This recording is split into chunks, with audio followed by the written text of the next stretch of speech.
दोस्तों धरना निरंतर चल रहा है और अपनी मांगों को लेकर धरने पे जरूर आइए और ज्यादा संख्या बल में आइए। और बहुत हमारे अध्यक्ष जी ने कहा कि देखो इसलिए धरने वो इस हाल में भी हमारे बीच आ रहे हैं, ज्यादा से ज्यादा शेयर करें। हमारे भाइयों को भी सोचना चाहिए। हम आपको दिखाते हैं। धन्यवाद। आवाज दो, आवाज दो, कर्मचारी एकता जिंदाबाद, जिंदाबाद, जिंदाबाद। मांग हमारी पूरी हो, चाहे जो मजबूरी हो। मांग हमारी पूरी हो, चाहे जो मजबूरी हो। मांग हमारी पूरी हो, चाहे जो मजबूरी हो। कर्मचारी एकता जिंदाबाद, जिंदाबाद, जिंदाबाद। कर्मचारी एकता जिंदाबाद, जिंदाबाद, जिंदाबाद।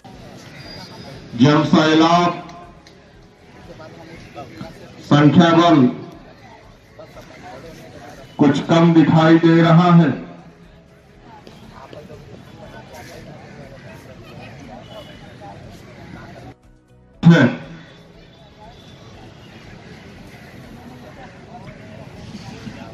कुआं खोदा जाता है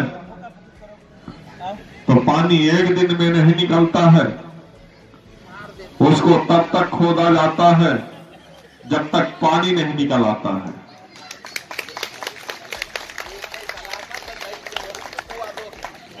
इसलिए हम आप सभी ने यह प्रण किया था कि इस बार जो संघर्ष है वो आर पार का है। इसमें हम आप सभी को संघर्ष में कितने दिवस लगेंगे इसका कोई अंदाजा नहीं था। इसी प्रण के साथ हम लोग लड़े थे और आगे बढ़े थे। इस बार जो लड़ाई होगी वो आर पार की होगी। इन 64 दिनों में आप सभी अवगत हैं क्या पाया है, क्या खोया है। हमारे विभाग के उच्च अधिकारियों के द्वारा शोषण इस स्तर तक आ चुके हैं कि कार्मिकों को इतना टॉर्चर कर दिया जाता है, इतना उत्पीड़न कर दिया जाता है, मानसिक रूप से भी आर्थिक रूप से भी, कि कुछ साथियों का इन्हीं 64 दिनों में रेल दुर्घटना में आकस्मिक मृत्यु हो जाती है, हार्ट अटैक से कर्मचारी की मृत्यु हो जाती है।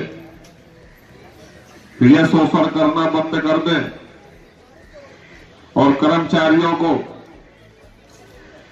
ये रोकना और टोकना बंद कर दें। क्योंकि जो हमारे साथी मैदान में डटे हैं, यह आर पार की लड़ाई लड़ने के लिए डटे हुए हैं, उसमें कुछ भी हो सकता है।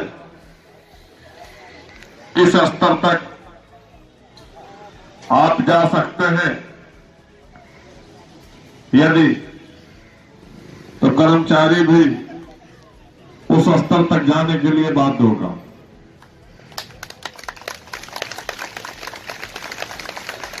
इस तरह की घिनौनी हरकतें हमने कभी तुलना भी नहीं की थी।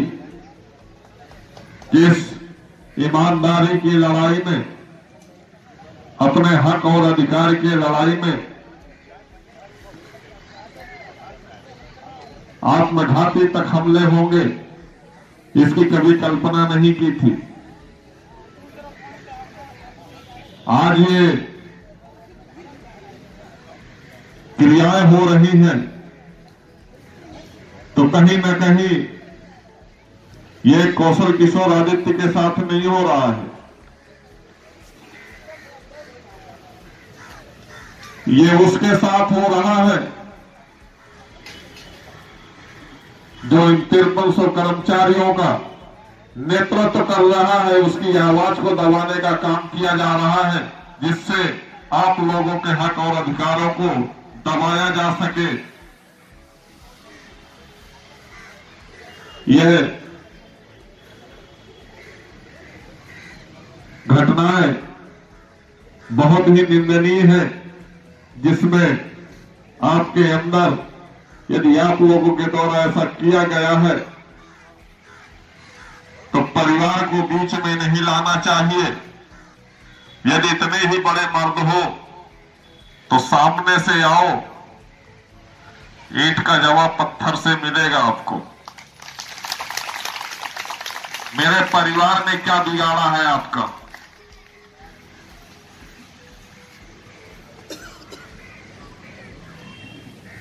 जिस भी किसी के द्वारा ऐसी हरकतें की गई हैं तो मैं खुला इस मंच से ऐलान करता हूं और चुनौती देता हूं कि सामने आओ, सामने से वार करो। तुमने अपने मां का दूध पिया है तो मैंने भी अपनी मां का दूध पिया है। कि शेर घायल हुआ है, मरा नहीं है।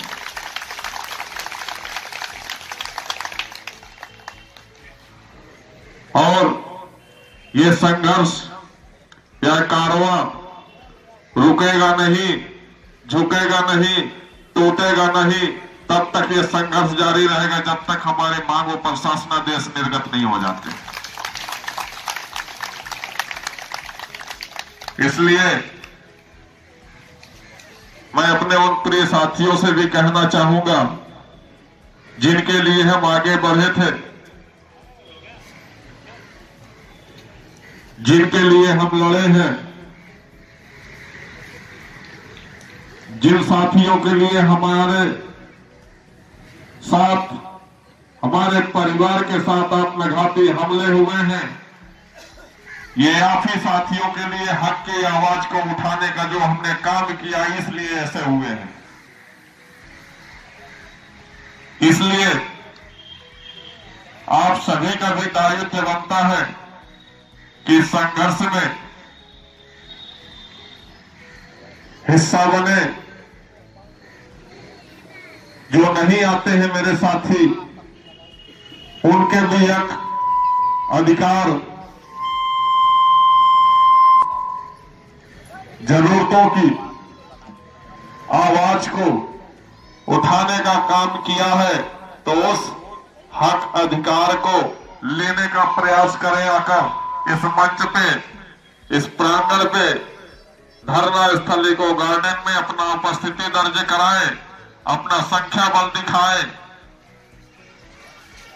हम अभी डटे हुए हैं, हार नहीं माने हैं।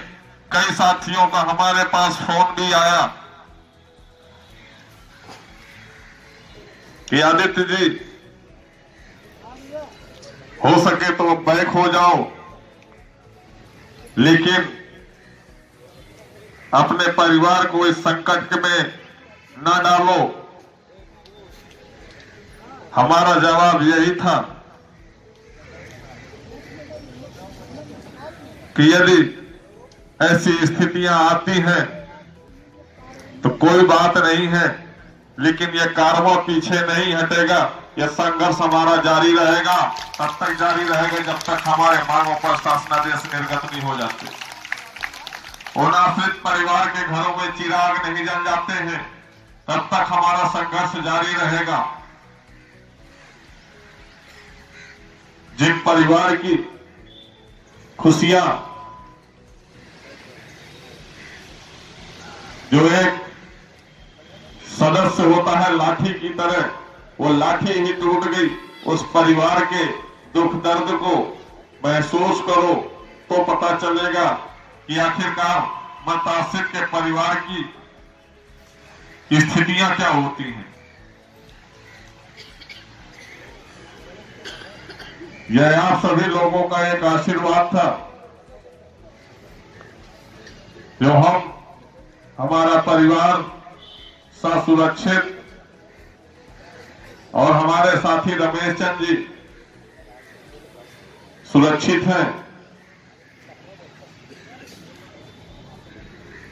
इसलिए सुरक्षित हैं कि आप सभी के हक की लड़ाई लड़ रहे हैं हम, और आज तक किसी के साथ हमने बुरा नहीं किया, तो परमात्मा ने भी उस काल के मुंह से हाथ डाल करके छीन लाए और हमारे परिवार के साथ साथ रमेश चंद जी को भी ससुरक्षित वापस आप लोगों के बीच उपस्थित कर दिया।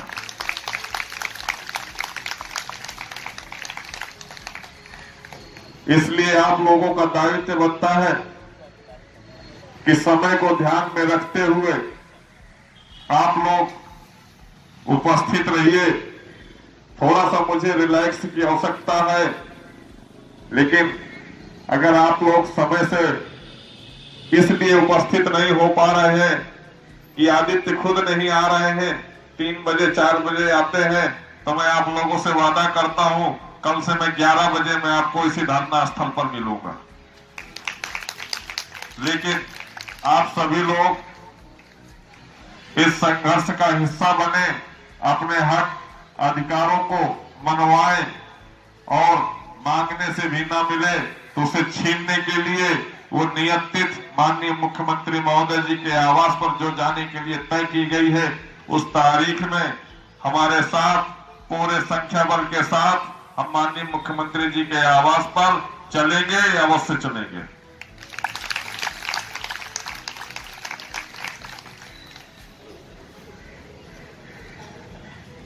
ज्यादा कुछ नहीं कहूंगा।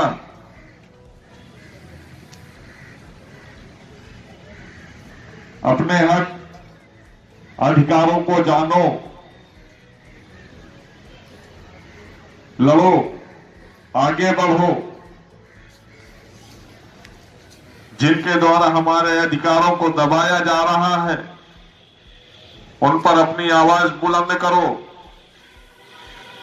उन्हें मजबूर कर दो, लाचार कर दो। हमारी आवाज को हमारी बात मानने के लिए मजबूर करना पड़ेगा, तभी हमारी मांगे पूरी होगी। तो उसके लिए भी हम तैयार हैं। कल से हम 11 बजे सुबह आ जाएंगे और आप लोगों के साथ निरंतर इसी धरना स्थल पर संघर्ष करेंगे। जब तक संघर्ष करेंगे जब तक हमारी मांगों पर शासनादेश निर्गत नहीं हो जाते। इसलिए आज के लिए धन्यवाद करता हूं और आप सभी समय का ध्यान रखते हुए यदि धूप ज्यादा तेज हो रही है तो उसकी भी हम व्यवस्था कराने के लिए तैयार हैं, लेकिन आप सभी साथी समय को ध्यान में रखते हुए उपस्थित हो। धन्यवाद। आवाज दो, आवाज दो। कर्मचारी एकता, कर्मचारी एकता। योगी जी अब सुनो पुकार, योगी जी अब सुनो पुकार, योगी जी अब सुनो पुकार। भ्रष्ट अधिकारियों होश में आओ, होश में आओ, होश में आओ, भ्रष्ट अधिकारियों होश में आओ, होश में आओ, होश में आओ। आवाज लगाओ जोरों से। समित बचाओ जोरों से। आवाज नहीं आ रही आप लोगों की, आवाज लगाओ जोरों से। आवाज पाएंगे हमारे बीच में उपस्थित रहेंगे। मैं इनके निर्णय का सम्मान करता हूं। जो भी इनका निर्देश होगा उसका हम सब साथी का पालन करेंगे, क्योंकि हमारे अध्यक्ष महोदय ने कहा था कि कोई लड़ाई घर में बैठकर नहीं जीती जा सकती, और इन्होंने ये भी कहा कि टाइगर अभी जिंदा है।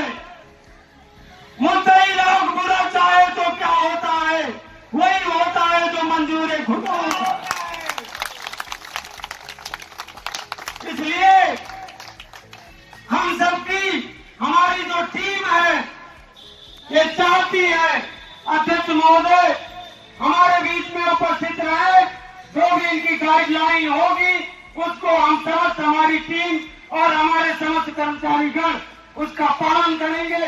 इनके आह्वान पे जो भी इनकी आवाज होगी उस आवाज को हम बुलंद करेंगे। जो भी स्थिति बनेगी, जैसा इनका निर्देश होगा उसका हम समस्त कर्मचारीगण पालन करेंगे। कि हमारे अध्यक्ष महोदय ने ऐलान किया है कि 11 बजे अगर अध्यक्ष महोदय हमारे बीच में उपस्थित हो रहे हैं तो इसका मतलब ये नहीं है कि हम 12 बजे आए, 2 बजे आए या 4 बजे आए। लेकिन एक विषय ये भी है कि हमारा जो काम है अपने पति दायित्वों का निर्वहन हम करेंगे, लेकिन कैसे करेंगे? अगर आपकी ड्यूटी 9 बजे की है तो आप 9 बजे ड्यूटी पे जाएं। जितना कम समय में आप अपने पति दायित्वों का निर्वहन कर पाए, करने के बाद निश्चित रूप से आप इस धरने में आए, क्योंकि ये लड़ाई हमारी अब निर्णायक मोड़ पे है। जैसा हमारे अध्यक्ष महोदय ने कहा कि अगर हमारी आवाज को दबाने का प्रयास किया जाएगा तो हम विधानसभा के लिए कूच करेंगे। जो हमारी कार्य योजना है वो उसको उंगली जामा पहनाने के लिए वो समय आपके बीच में निकट आ चुका है, वो निकट आ गया है। हम अध्यक्ष महोदय के आह्वान का इंतजार करेंगे। जो भी इनका निर्णय, जैसे भी निर्णय होगा, हम सीधा विधानसभा को जाम करने का काम करेंगे। जब तक हम ऐसा नहीं करेंगे तब तक न सरकार झुकेगी न शासन झुकेगा। क्योंकि हम अगर 64 दिन से यहाँ पे पीड़ित रहते हुए अगर हम 64 दिन से यहाँ धरने पे बैठे हैं तो मेरा मानना है, अध्यक्ष का मानना है कि सरकार और शासन अभी तक हमारे आदेशों का पालन उन्होंने क्यों नहीं किया। जो हमारे आदेश हमको चाहिए वो आदेश अभी तक निर्गत क्यों नहीं हुए। और अध्यक्ष महोदय ने अभी कहा कि महोदय हमारी ये जो मांगे हैं ये जायज हैं। उच्च अधिकारियों ने भी माना है कि ये हमारी मांगे जायज हैं। इसीलिए हमारे अध्यक्ष महोदय का जैसे ही आह्वान होगा हम विधानसभा के लिए कूच करेंगे। मैं अपनी वाणी को यही विराम देना चाहूंगा। धन्यवाद साथियों। कि अगर अध्यक्ष महोदय घायल अवस्था में हमारे बीच में 11 बजे उपस्थित रहेंगे तो निश्चित रूप से हमें भी अपनी संख्या बल इनके साथ जोड़नी होगी। अगर हम कड़ी से कड़ी को जोड़ेंगे तभी ये लड़ाई हम यहाँ से जीत पाएंगे। धन्यवाद साथियों।